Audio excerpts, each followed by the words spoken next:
കൃഷ്ണ. എല്ലാവർക്കും മാധവത്തിലേക്ക് സ്വാഗതം. സ്കന്ദപുരാണത്തിലെ കഥകളാണ് മഹാസ്കന്ദഷഷ്ടിയുമായി ബന്ധപ്പെട്ട് നമ്മളിപ്പോൾ പറഞ്ഞുകൊണ്ടിരിക്കുന്നത്. കഴിഞ്ഞ ദിവസം നമ്മൾ പറഞ്ഞു നിർത്തിയത് ശൂരപത്മാസുരൻ്റെ പുത്രൻ ഭാനുകോപൻ മുരുകദേവനുമായി യുദ്ധം ചെയ്യാൻ പോയതും അവസാനം തോറ്റു പിന്മാറി അരമനയ്ക്കുള്ളിൽ ഒളിച്ചിരിക്കുന്ന ആ ഭാഗം വരെയാണ്. ഈ വാർത്ത അച്ഛനായ ശൂരപത്മാസുരൻ അറിയുന്നു.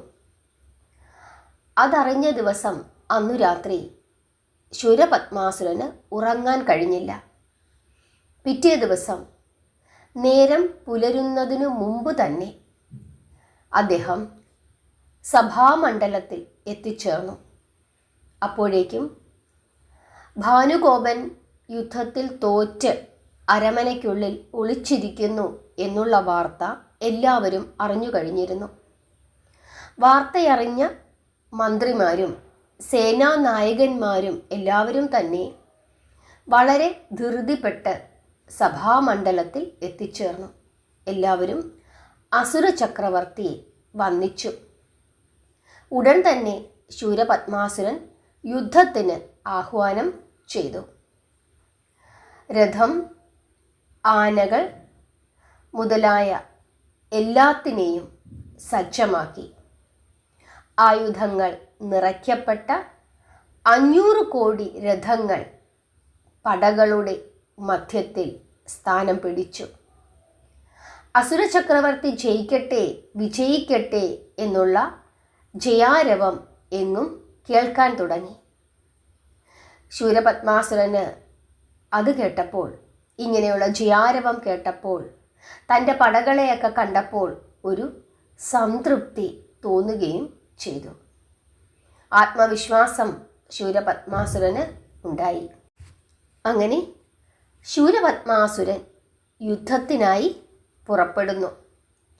ശൂരപത്മാസുരൻ്റെ രഥം അസുര നഗരം കടന്നപ്പോൾ സിംഹമുഖാസുരൻ്റെ പുത്രനായ അതിശൂരകുമാരനും താരകാസുരൻ്റെ പുത്രനായ അസുരേന്ദ്രനും യുദ്ധകവചങ്ങളെല്ലാം ധരിച്ചു വന്ന് ശൂരപത്മാസുരൻ്റെ ഒപ്പം ചേർന്നു. അങ്ങനെ ശൂരപത്മാസുരൻ എല്ലാവരെയും കൂട്ടിക്കൊണ്ട് യുദ്ധകളത്തിലേക്ക് യാത്ര തുടർന്നു. ത്രിലോകങ്ങളെയും വിറപ്പിച്ചുകൊണ്ടുള്ള യാത്ര. അസുരപ്പടകളുടെ ഭാരം താങ്ങുവാൻ കെൽപ്പില്ലാതെ ആദിശേഷൻ ദീർഘനിശ്വാസം ചെയ്തു. ആനകളുടെ ചിഹ്നം വിളി കേട്ട് അഷ്ടദിക്കുകളിലെ ദിവ്യങ്ങളായ ആനകളും അഷ്ടമഹാനാഗങ്ങളും പേടിച്ച് വിറച്ചു. ചതുരംഗ സേനകളോടുകൂടി ശൂരപത്മാസുരൻ പട പുറപ്പെട്ടു വരുന്നത് കണ്ട ദേവേന്ദ്രൻ അക്ഷരാർത്ഥത്തിൽ ഭയപ്പെട്ടു. ദേവേന്ദ്രൻ ഭയന്ന് മുരുകദേവ സന്നിധിയിൽ എത്തിച്ചേർന്ന് സർവേശ്വര പാദങ്ങളിൽ വന്ദിച്ച് സർവവിവരങ്ങളും ധരിപ്പിച്ചു. ശൂരപത്മാസുരനും അവൻ്റെ അസംഖ്യം വരുന്ന അസുരപ്പടകളും യുദ്ധത്തെ ലക്ഷ്യമാക്കി നീങ്ങുന്നത് മുരുകദേവൻ കാണുന്നു. ഭയന്നു നിൽക്കുന്ന ദേവേന്ദ്രനെ നോക്കി പുഞ്ചിരിച്ചുകൊണ്ട് അദ്ദേഹത്തെ ആശ്വസിപ്പിച്ചുകൊണ്ട് കുമാരൻ ഇങ്ങനെ അരുളി ചെയ്തു: വായുദേവനെ എത്രയും പെട്ടെന്ന് വിളിപ്പിക്കുക. അങ്ങനെ കുമാരൻ്റെ കൽപ്പന പ്രകാരം ദേവേന്ദ്രൻ വായുദേവനെ വിളിക്കുന്നു. വായുദേവൻ കുമാരസന്നിധിയിലെത്തി തൊഴുതു നിന്നു. എത്രയും പെട്ടെന്ന് രഥം കൊണ്ടുവരാൻ കുമാരൻ കൽപ്പിക്കുന്നു. അങ്ങനെ വായുദേവൻ രഥം കൊണ്ടുവന്നു. സകല ആയുധങ്ങളും പടച്ചട്ടയും ധരിച്ച് കുമാരൻ രഥത്തിൽ ആരൂഢനായി. മനോവേഗ രഥത്തിൽ ആരൂഢനായ അറുമുഖദേവൻ യുദ്ധക്കളത്തിലേക്ക് യാത്ര പുറപ്പെട്ടു. ആർത്തട്ടഹസിച്ചുകൊണ്ട് ശിവഭൂതഗണങ്ങളും ഭഗവാനെ അനുഗമിച്ചു. വീരബാഹുവും 1,08,000 വീരകുമാരന്മാരും ഭൂതസേനാ നായകന്മാരും സർവവിധ ആയുധങ്ങളും ഏന്തിക്കൊണ്ട് ഭൂതഗണങ്ങളോടൊപ്പം യുദ്ധഭൂമിയിലേക്ക് യാത്രയായി. ഭൂതപ്പട യുദ്ധക്കളത്തിൽ അണിനിരന്ന് നിന്നിരുന്ന അനേകം കോടി അസുരവീരന്മാരുടെ മേൽ ചാടി വീണ് അവരെ ആക്രമിച്ചു. രാക്ഷസ പടകളും ഭൂതപ്പടകളും തമ്മിൽ അതിരൂക്ഷമായി ഏറ്റുമുട്ടി. ആയുധങ്ങളും വൻമലകളും വൃക്ഷങ്ങളും ആയുധമായി ഭൂതങ്ങൾക്ക്. ദീനരോദനങ്ങൾ ഉയർന്നു, രക്തപ്പുഴ ഒഴുകി. ഇരുഭാഗങ്ങളിലും മൃതശരീരങ്ങൾ കുന്നുകൂടി.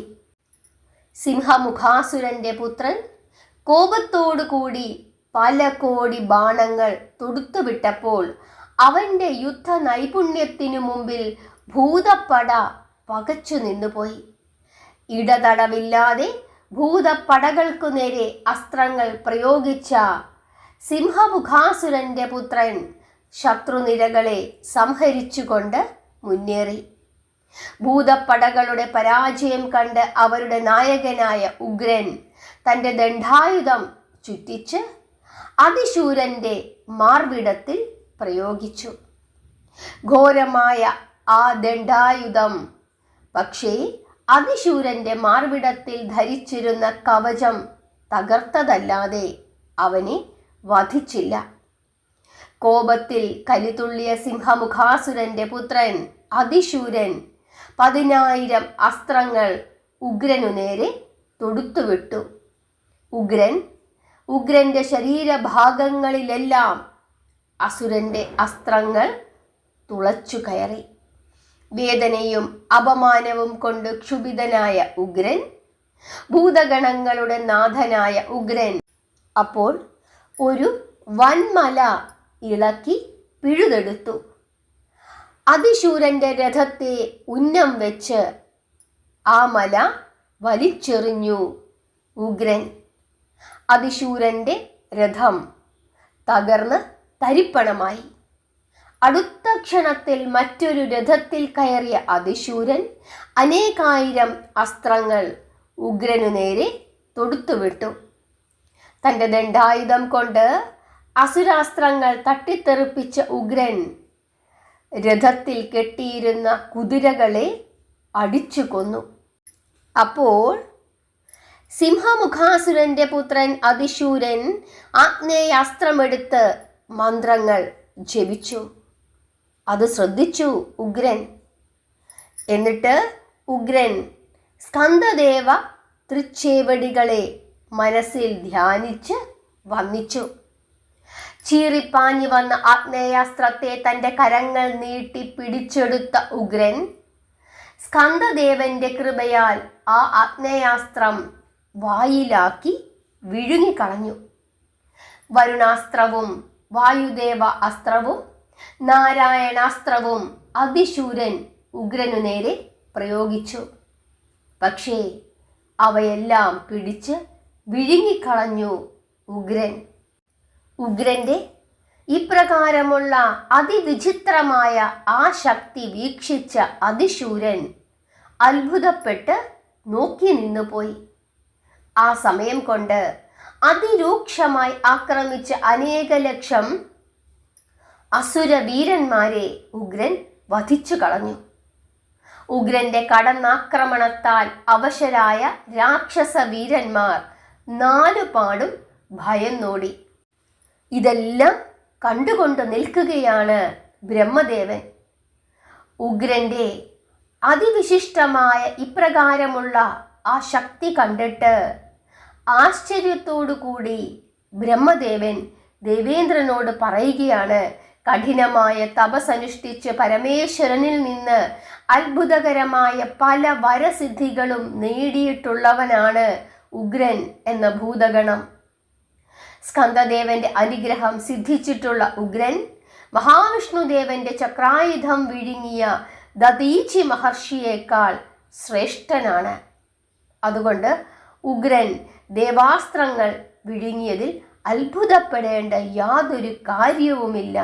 ഇങ്ങനെ ബ്രഹ്മദേവൻ ദേവേന്ദ്രനോട് പറയുന്നു. അസുരപ്പടകളെ കൊന്നൊടുക്കിയ ഉഗ്രനു നേരെ താൻ പല കാലം തപസ്സു ചെയ്തു നേടിയെടുത്ത പാശുപതാസ്ത്രം പ്രയോഗിക്കുവാൻ അതിശൂരൻ തീരുമാനിക്കുന്നു. പാശുപതാസ്ത്രം കയ്യിലേന്തി ശിവനാമം ജപിച്ച അതിശൂരൻ ആ ദിവ്യമായ അസ്ത്രം ഉഗ്രനെ നിഗ്രഹിക്കുന്നതിനായി പ്രയോഗിച്ചു. ശിവനാമമേന്തിയ പാശുപതാസ്ത്രം ധർമ്മമാർഗം വിട്ട് അണുവിട പോലും ചലിക്കുകയില്ല.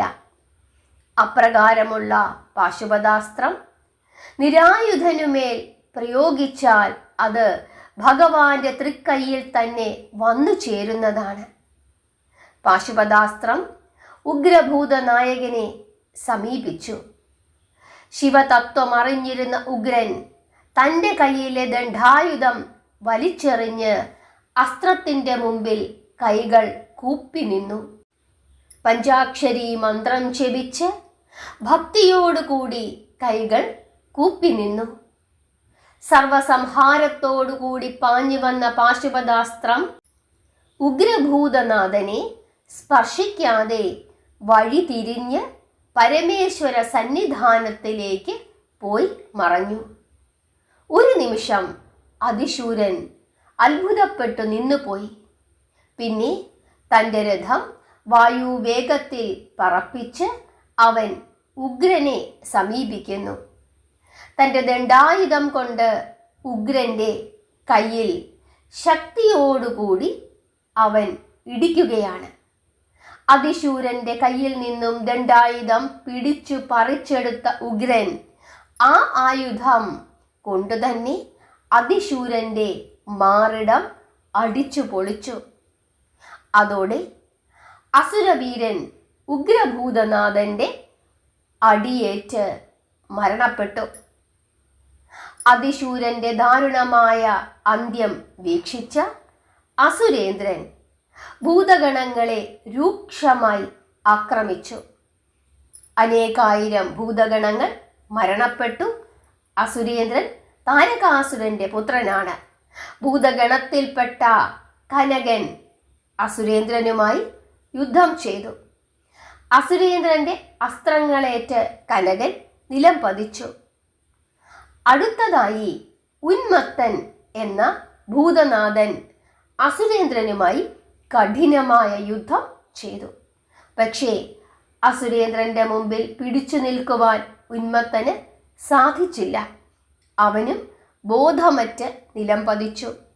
അതിനുശേഷം ഭൂതനായകന്മാരായ മന്ദൻ, സിംഹൻ, ദണ്ഡകൻ, ഗോമുഖൻ, വിജയൻ മുതലായവർ അസുരേന്ദ്രനുമായി പടവെട്ടി. അവരെല്ലാം പരാജയപ്പെടുകയാണ് ചെയ്തത്. അതുകണ്ട് കോപിഷ്ഠനായ വീരബാഹു തൻ്റെ വീരഖഡ്ഗം കൊണ്ട് അവനെ നിഗ്രഹിച്ചു കളഞ്ഞു. അതോടുകൂടി വീരബാഹുവിൻ്റെ കയ്യാൽ അസുരേന്ദ്രൻ, താരകാസുരന്റെ പുത്രൻ അസുരേന്ദ്രനും മരണപ്പെട്ടു. സന്തോഷത്തോടുകൂടി ദേവന്മാർ പുഷ്പവൃഷ്ടി ചെയ്തു. ഈ വിവരമറിഞ്ഞ്, അതായത് സിംഹമുഖാസുരന്റെ പുത്രനും താരകാസുരന്റെ പുത്രനും ഭൂതഗണങ്ങളുടെ കയ്യാൽ മരണപ്പെട്ടു എന്നറിഞ്ഞ അസുരപ്പടകൾ നാലുപാടും ഭയന്നോടി ഒളിച്ചു. ശൂരപത്മാസുരൻ ക്രോധത്താൽ കത്തിജ്വലിച്ചു. ഈ വിവരമറിഞ്ഞ് താൻ തന്നെ യുദ്ധക്കളത്തിൽ നേരിട്ടിറങ്ങുവാൻ അസുര ചക്രവർത്തി തീരുമാനിക്കുന്നു. ഇനി ശൂരപത്മാസുരന്റെ യുദ്ധമാണ്. ശൂരപത്മാസുരന്റെ യുദ്ധം നമുക്ക് അടുത്ത ദിവസം പഠിക്കാം, പറയാം, കേൾക്കാം. നിങ്ങൾക്കെല്ലാവർക്കും ഇന്നത്തെ ഈ യുദ്ധവിവരണം ഇഷ്ടപ്പെട്ടു എന്ന് വിശ്വസിക്കുന്നു. വീണ്ടും വീണ്ടും ഈ ഭാഗം കേൾക്കുക. നിങ്ങൾ ആ ഭൂതഗണങ്ങളുടെ കൂട്ടത്തിൽ യുദ്ധം ചെയ്യാനായി ഉണ്ടായിരുന്നു, അല്ലെങ്കിൽ ഏതെങ്കിലും ഒരു ദേവനോ ദേവിയോ അപ്സരസോ ഒക്കെയായി ആകാശത്തിൽ നിന്നുകൊണ്ട് ഈ യുദ്ധം കാണുന്നുണ്ടായിരുന്നു എന്ന് സങ്കല്പിച്ചുകൊണ്ട് അവിടെ നടന്ന ആ യുദ്ധം നിങ്ങളുടെ മനസ്സിൽ കൊണ്ടുവരണം. എങ്കിൽ മാത്രമേ സർവേശ്വരൻ്റെ കൂടെ നമുക്ക് യാത്ര ചെയ്യാനായി പറ്റൂ. കഴിഞ്ഞ ദിവസം നമ്മൾ പറഞ്ഞു, സനൽകുമാരൻ, ബ്രഹ്മാവിൻ്റെ പുത്രൻ സനൽകുമാരൻ്റെ പുനർജന്മമാണ് കുമാരൻ എന്ന്. അതുകൊണ്ടാണ് ഓം സനൽകുമാരായ നമ എന്ന് നമ്മൾ ജപിക്കുന്നത്. കുട്ടികളെ കൊണ്ട് ജപിപ്പിക്കണം. വിദ്യാപുരോഗതിക്ക് ഏറ്റവും ഉത്തമമാണ് ഈ നാമം. പഠിക്കുന്ന കുട്ടികൾ സ്കന്ദഷഷ്ഠി വ്രതം എടുക്കുന്നുണ്ടെങ്കിലും ഇല്ലെങ്കിലും അവരെ കൊണ്ട് നിരന്തരം ഈ നാമം ജപിപ്പിക്കണം. ഓം സനൽകുമാരായ നമ എന്ന് ജപിപ്പിക്കണം, അല്ലെങ്കിൽ ഓം ശരവണഭവായ എന്ന് ജപിപ്പിക്കണം, അല്ലെങ്കിൽ ഓം മുരുകായ നമ, എന്തെങ്കിലും ഒരു നാമമെങ്കിലും നിങ്ങൾ ജപിപ്പിക്കണം. ഓം സനൽകുമാരായ നമ എന്ന് ജപിപ്പിക്കുന്നത് വളരെ ശ്രേഷ്ഠമാണ്. അതല്ലെങ്കിൽ ഏതെങ്കിലും ഒരു നാമം ജപിപ്പിക്കുക മുരുകദേവൻ്റെ. കാരണം വിദ്യാപുരോഗതിക്ക് ഏറ്റവും ഉത്തമമാണ് മുരുകഭജനം. കുട്ടികളുടെ നല്ല ഭാവിക്ക് അവർക്ക് എന്തെങ്കിലും ഒരു ദോഷങ്ങൾ ബാധിച്ചിട്ടുണ്ടെങ്കിൽ അതൊക്കെ മാറ്റി അവർക്ക് നല്ല വിദ്യാഭ്യാസവും നല്ല തൊഴിലും നല്ല ജീവിതവും കൊടുക്കുന്നതിന് ദേവന്മാരുടെ സേനാനായകനായ ജ്യോതിഷിയായ ജ്ഞാനപ്പൊരുളായ സാക്ഷാൽ സ്കന്ദദേവൻ അനുഗ്രഹിക്കും എന്നുള്ള കാര്യത്തിൽ യാതൊരു തർക്കവുമില്ല. കഴിഞ്ഞ ദിവസം നമ്മൾ ഭഗവത്ഗീതയിലെ 3-ാമത്തെ അധ്യായം കർമ്മയോഗയിലെ 11-ാമത്തെ ശ്ലോകം നമ്മൾ പഠിച്ചു. അതിൽ ഭഗവാൻ പറഞ്ഞിരിക്കുന്നതും അതുതന്നെയാണ്. ദേവതാ പൂജയെ പറ്റിയിട്ട് വളരെ വിശദമായി പറയുന്നുണ്ട്. ഭഗവത്ഗീതയുടെ വീഡിയോ കിട്ടിയിട്ടുള്ള എല്ലാവരും ആ വീഡിയോ കേൾക്കണം. കിട്ടിയിട്ടില്ലാത്തവർ മാധവത്തിലുണ്ട്. ഇന്നലെ അപ്ലോഡ് ചെയ്തതാണ്. നിങ്ങൾ മാധവത്തിൽ ഒന്ന് കയറി നോക്കിക്കഴിഞ്ഞാൽ തീർച്ചയായിട്ടും അത് കിട്ടും. എല്ലാവരും ഭഗവത്ഗീത കൂടി പഠിച്ച് മുമ്പോട്ട് പോകണം. നാമം ജപിക്കുക, പ്രാർത്ഥിക്കുക. ഇന്നത്തെ ആ യുദ്ധരംഗം മനസ്സിൽ കണ്ട് പ്രാർത്ഥിക്കുക. വളരെ ശക്തിയുള്ള ആളുകളാണ് അസുരന്മാർ. യുദ്ധത്തിൽ വളരെ നിപുണരാണ്. ബ്രഹ്മാവിനും മഹാവിഷ്ണുവിനും ഇന്ദ്രനുമൊന്നും ശൂരപത്മാസുരനെ വധിക്കുവാൻ സാധിച്ചില്ല. എന്നിട്ടും അത്രയും ശക്തിയുള്ള ധാരാളം ദിവ്യാസ്ത്രങ്ങൾ കയ്യിലുള്ള ആ ശൂരപത്മാസുരനെ വധിക്കുന്നതിന് ഒരു കൊച്ചുകുമാരൻ, ഒരു ശിവകുമാരന് മാത്രമേ സാധിച്ചുള്ളൂ. ശിവകുമാരനാണ് അത് ചെയ്തത്. അക്കാര്യം മനസ്സിലാക്കി മനസ്സിൽ കണ്ട് യുദ്ധരംഗം മനസ്സിൽ കണ്ട് പ്രാർത്ഥിക്കുക, നാമം ജപിക്കുക. എല്ലാവരെയും സർവേശ്വരൻ അനുഗ്രഹിക്കട്ടെ. അമ്മ മഹാമായയുടെ അനുഗ്രഹം നിങ്ങൾക്ക് എല്ലാവർക്കും ഉണ്ടാകട്ടെ. ഹരേ കൃഷ്ണ.